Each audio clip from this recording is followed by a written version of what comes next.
Hello friends, आपका स्वागत है मेरे यूट्यूब चैनल में। जैसा कि आप लोग जानते हैं कि झारखंड सीजीएल की नोटिफिकेशन आ चुकी है, तो आप अपने तैयारी में लग जाएं क्योंकि समय बहुत कम है और आप मेरे चैनल के साथ यूं ही जुड़े रहें। मैं आपको सारे टॉपिक्स करवाऊंगी।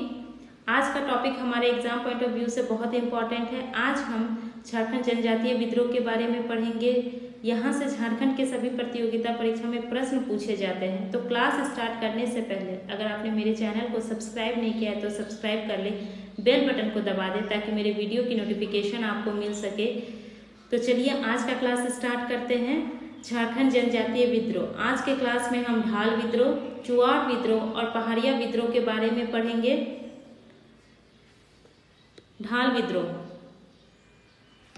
ढाल विद्रोह 1767 ईस्वी में ढाल विद्रोह का प्रारंभ हुआ। यह विद्रोह जगन्नाथ ढाल के नेतृत्व में हुआ। यह विद्रोह 10 वर्षों तक चला। 1767 से 1777 तक यह विद्रोह चला।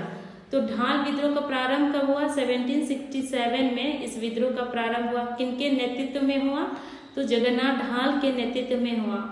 और यह विद्रोह कब से कब तक चला? तो 1767 से 1777 तक यह विद्रोह चला। लगभग यह 10 वर्षों तक यह विद्रोह चला। अंग्रेजी कंपनी द्वारा ढाल विद्रोह के दमन हेतु लेफ्टिनेंट रुक एवं चार्ल्स मैगन को भेजा गया। तो इस विद्रोह के दमन हेतु अंग्रेजी कंपनी द्वारा किसे भेजा गया था? तो लेफ्टिनेंट रुक एवं चार्ल्स मैगन को दमन हेतु भेजा गया था। अंग्रेजों के विरुद्ध प्रथम विद्रोह सिंहभूम क्षेत्र में हुआ था। तो ढाल विद्रोह कौन से क्षेत्र में हुआ था? तो यह सिंहभूम क्षेत्र में हुआ था। ये क्षेत्र, ये जो सिंहभूम पार्ट है, पहले यह ढालभूम के नाम से जाना जाता था। तो इस क्षेत्र में ही यह विद्रोह स्टार्ट हुआ था, ये वाले क्षेत्र में। और अंग्रेजों का प्रवेश भी कहाँ से हुआ था? तो ये सिंहभूम क्षेत्र में अंग्रेजों का प्रवेश हुआ था। यहीं से अंग्रेज प्रवेश किए थे। ये क्वेश्चन आपको जेपीएससी में पूछा जा चुका है कि अंग्रेज सबसे पहले झारखंड में किस रास्ते प्रवेश किए थे? तो वह सिंहभूम के रास्ते ही प्रवेश किए थे। जगन्नाथ ढाल को अपदस्थ कर अंग्रेजों ने नीमू ढाल को ढालभूम का राजा बनाया था। तो अंग्रेजों ने जगन्नाथ ढाल को हटा के किसको राजा बनाया था? तो नीमू ढाल को वहां का ढालभूम का राजा बनाया था। जगन्नाथ ढाल को ढालभूम का राजा बनाने के बाद ढाल विद्रोह शांत हुआ। तो यह विद्रोह शांत नहीं हो रहा था, व्यापक रूप ले रहा था। तो इस विद्रोह को शांत कब हुआ? यह विद्रोह शांत कब हुआ? तो जब जगन्नाथ ढाल को फिर से ढालभूम का राजा बनाया गया, तब यह विद्रोह जाके शांत हुआ। जगन्नाथ ढाल को अंग्रेजों द्वारा पुनः ढालभूम का राजा 1777 ईस्वी में बनाया गया।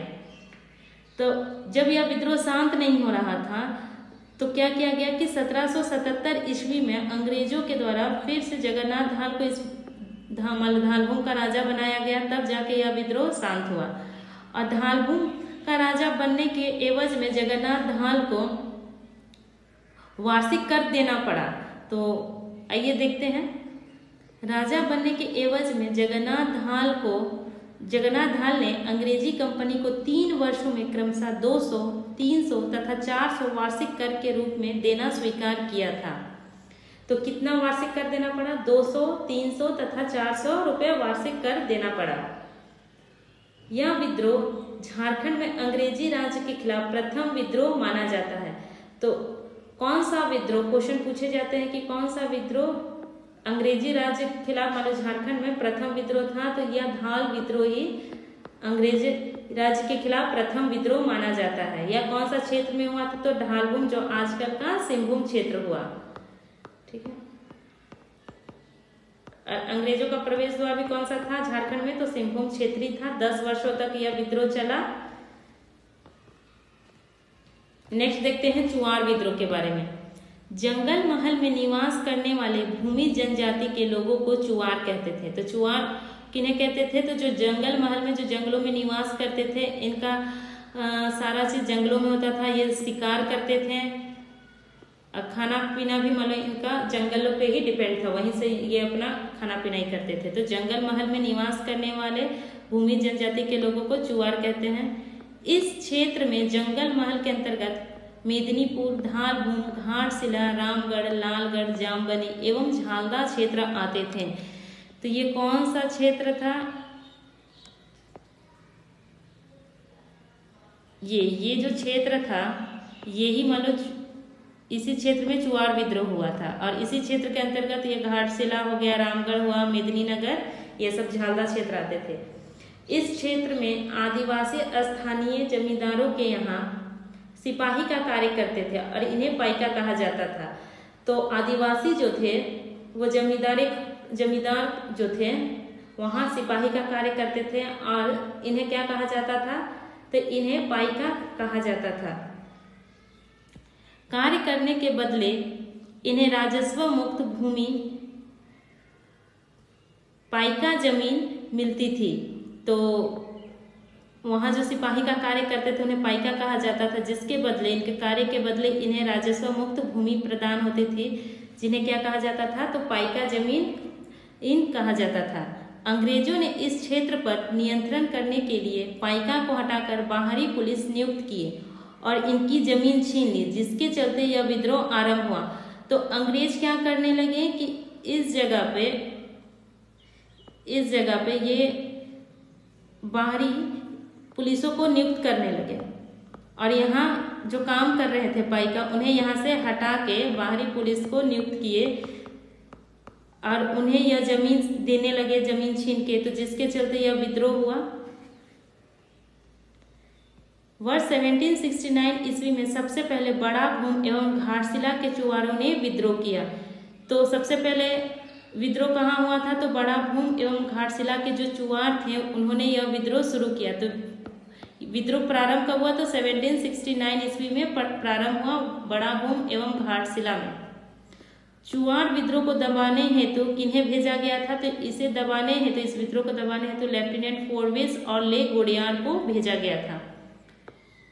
1783-84 ईस्वी में केलापाल के जमींदारों के नेतृत्व में पंचायत राज क्षेत्र में अंग्रेजी कंपनी की शासन व्यवस्था के विरोध में हुए चुवाड़ विद्रोह को दबाने हेतु मेयर क्रॉफर्ड नामक अंग्रेज अधिकारी को भेजा गया था। तो पंचायत राज में जो विद्रोह हुआ था उसे दबाने हेतु किसे भेजा गया था, तो मेयर क्रॉफर्ड नामक अंग्रेज अधिकारी को भेजा गया था।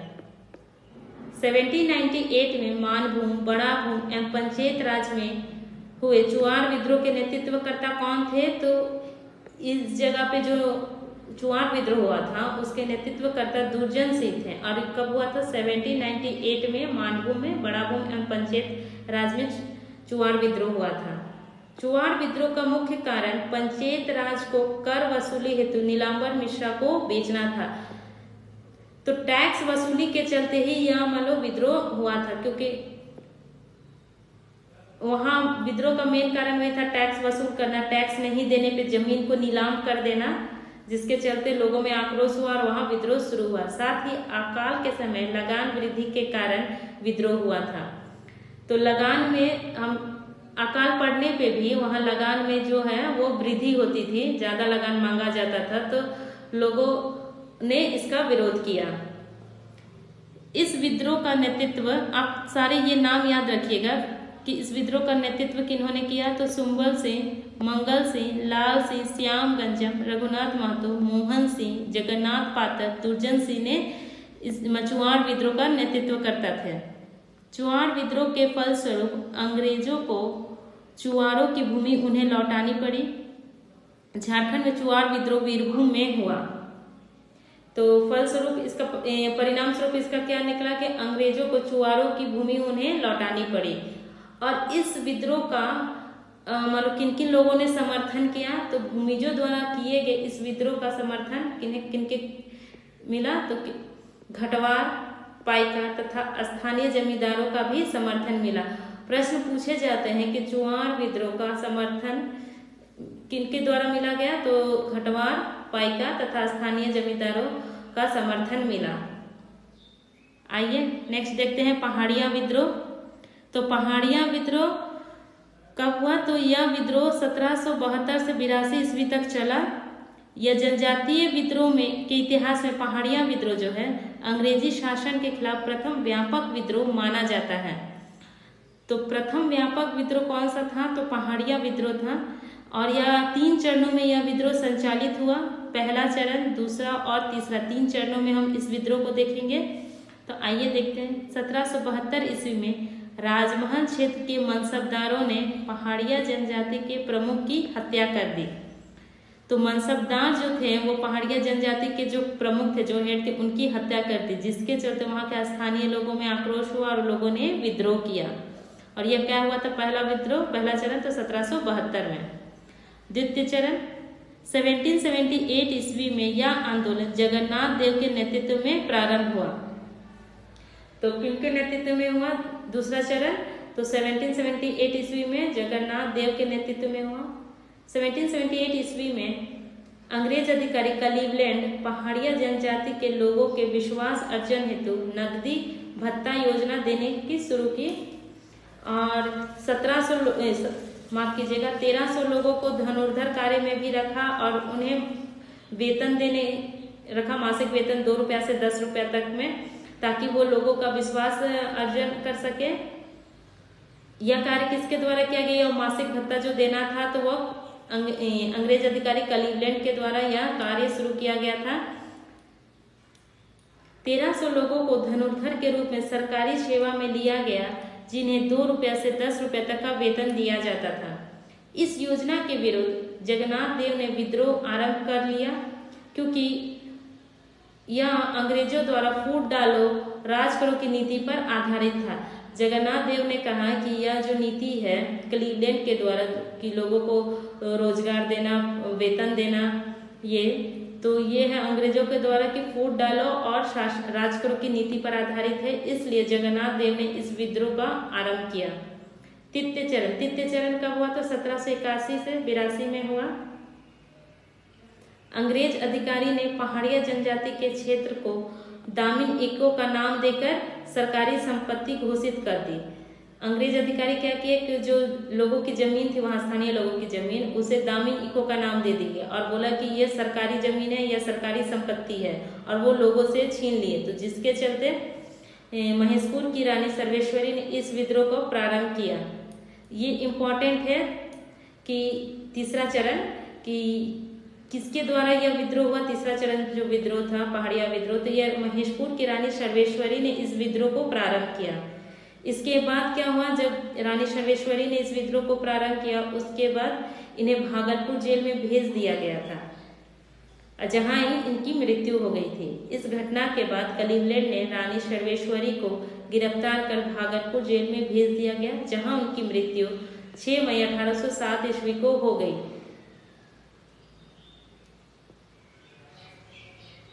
तो फ्रेंड्स, आज हम लोगों ने जनजातीय विद्रोह में ढाल विद्रोह, चुआड़ विद्रोह और पहाड़िया विद्रोह के बारे में जाना। ये सारे पॉइंट्स आपके एग्जाम के लिए बहुत इंपॉर्टेंट है, तो आप अच्छे से इन्हें पढ़िएगा। अगर आपको आज का मेरा क्लास अच्छा लगे तो मेरे चैनल को लाइक करें, शेयर करें एंड सब्सक्राइब करें, बेल बटन को दबा दें ताकि मेरी वीडियो की नोटिफिकेशन आपको मिल सके। Thank you.